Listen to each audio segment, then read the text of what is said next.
الحمد لله رب العالمين والصلاة والسلام على رسوله الكريم أما بعد فأعوذ بالله من الشيطان الرجيم بسم الله الرحمن الرحيم رب اشرح لي صدري ويسر لي أمري واحلل عقدة من لساني يفقهوا قولي السلام علیکم ورحمۃ اللہ وبرکاتہ۔ آج انشاءاللہ میں آپ سے محبت کے بارے میں بات کرنا چاہ رہا ہوں کہ محبت ہمیں سب سے زیادہ کس سے ہونی چاہیے۔ ایک مسلمان کو سب سے زیادہ شدید محبت کس سے ہونی چاہیے؟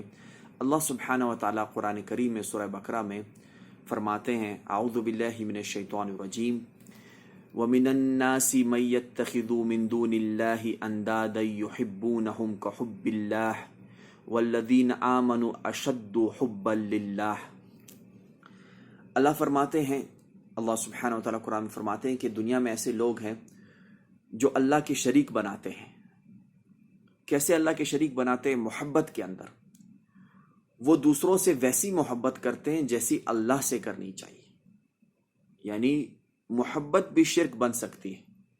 اگر آپ اللہ جیسی محبت کسی اور سے کرتے ہیں تو یہ شرک میں کاؤنٹ ہو سکتی ہے۔ اللہ سبحانہ وتعالیٰ قرآن میں فرماتے ہیں، اور اللہ فرماتے ہیں کہ جو ایمان والے ہیں وہ اللہ سے شدید محبت کرتے ہیں۔ اللہ سے وہ شدید محبت کرتے ہیں جو ایمان والے ہیں۔ تو ہمیں سب سے زیادہ محبت کس سے ہونی چاہیے؟ اللہ سے۔ اور محبت کا اظہار ہمیں اللہ کی بات ماننے میں کرنا ہوگا۔ جب آپ کسی سے محبت کرتے ہو تو پھر آپ اس کی بات بھی مانتے ہو۔ یہ ممکن نہیں ہے کہ آپ یہ کہو کہ مجھے کسی سے محبت ہے اور آپ پھر اس کی بات نہ مانو۔ آپ یہ کہو کہ میں اپنی والدہ سے محبت کرتا ہوں لیکن آپ اپنی والدہ کی بات نہیں مانتے ہو۔ تو اللہ سبحانہ و تعالیٰ تو ہمارے والدین سے کہیں زیادہ بلند ہے۔ اللہ کے جیسا تو کوئی نہیں ہے، اللہ کے جیسے کسی اور کی مثال ہی نہیں ہے۔ تو پھر ہمیں اللہ سے کیسی محبت کرنی چاہیے؟ وہ اللہ جس نے ہمیں اتنی نعمتیں دی، جس نے ہمیں زندگی دی، جس نے ہمیں آنکھیں دی، جس نے ہمیں زبان دی، جس نے ہمیں دل دیا، جس نے ہمیں پوری دنیا ہمارے لیے بنائی۔ اللہ سبحانہ وتعالیٰ کی نعمتوں کو ہم صبح و شام استعمال کرتے ہیں، لیکن پھر بھی ہم اللہ سے محبت نہیں کرتے۔ پھر بھی ہمارے دل جو ہم کسی اور سے لگاتے ہیں، پھر بھی ہم کسی اور کے لیے مر مٹنے کو تیار ہیں، لیکن اللہ کے لیے ہم کچھ بھی نہیں کر سکتے۔ صرف زبان سے ہم اللہ کا نام لیتے ہیں۔ میرے بھائیوں، اللہ سے سب سے زیادہ محبت اللہ سے کرنی چاہیے، اور اللہ کی محبت کا اظہار اللہ کی بات ماننے میں ہے۔ یہ نہیں کہ آپ صرف بولو کہ اللہ، بس میں اللہ کو مانتا ہوں، اور اللہ کا نام لے اور آپ اللہ کی بات نہ مانو۔ اللہ سے محبت کا اظہار اللہ کی بات ماننے سے۔ اور آپ کیسے اللہ کو آپ کیسے بلا سکتے ہیں؟ اللہ سبحانہ وتعالیٰ قرآن میں فرماتے ہیں کہ یا ایھا الانسان ما غرک بربک الکریم، اے انسان تجھے کس نے اپنے اللہ کے بارے میں دھوکے میں ڈال دیا، جو اتنا کریم ہے، جس نے تجھ پہ اتنے کرم کیے ہیں، تو نے اللہ کو کیسے بلا دیا ہے؟ اللہ سبحانہ وتعالیٰ کو ہمیں نہیں بلانا، ہمیں احسان فراموش نہیں بننا۔ اللہ کے ہمارے اوپر اتنے احسانات ہیں، ہماری زندگی کا سیکنڈ سیکنڈ اللہ کا ہمارے اوپر احسان ہے۔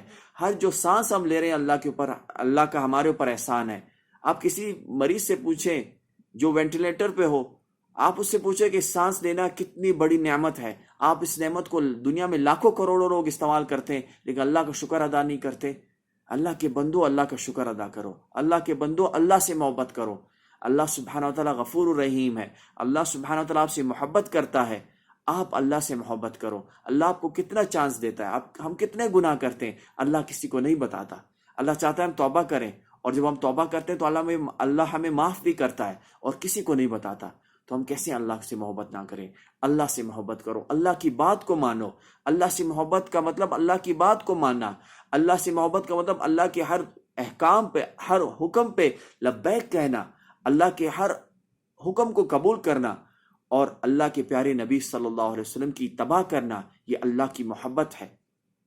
اللہ سبحانہ وتعالی ہمیں توفیق دے کہ ہم اللہ سے سچی محبت کریں اور اللہ کے پیارے نبی صلی اللہ علیہ وسلم کی اتباع کریں، اور اللہ سبحانہ وتعالی ہمیں دنیا میں اور آخرت میں کامیاب کرے۔ السلام علیکم ورحمۃ اللہ۔